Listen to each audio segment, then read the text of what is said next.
Hey guys, it's your 1 minute fitness break.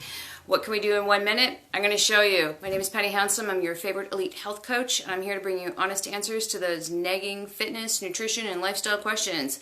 Pain in the neck, need to get rid of it. It's very, very simple to add this Physio Y exercise into your training routine. So if you've got your stability ball, you're just going to press your hips forward into the ball. You want to anchor your feet down. And you're going to lean forward. You're going to take your hands in a Y. Your thumbs are up like Fonzie. And if you understand that reference, you're as old as I am. So all we're going to do is bring your arms up. Try not to move the shoulder girdle at all. So we're not shrugging up as we go. We're compressing and pulling down. And then we're just going to lift. So we're out in that Y position, and then arms release. The only thing moving is through the shoulder girdle.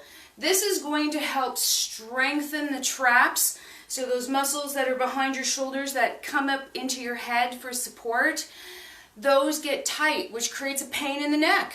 Everybody hates that. So plus we want to work on your posture as we pull it back. And we're just going to lift. Make sure that when you're pushing into the ball with your hips, you're pressing the pelvis forward and you're supported on the ball. It's really crucial. And then you want to just take it to the next level and add a stretch. All you're going to do is roll your shoulders back and pull the arms down. Okay? This opens up the chest.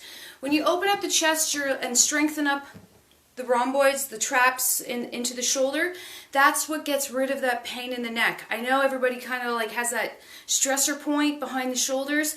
This is going to help take that stressor point away. And if we open up the chest and do that stretch, do the combination of them, that will work. Guys, that's your 1 minute fitness break for today. Have a great day, and we'll see you tomorrow.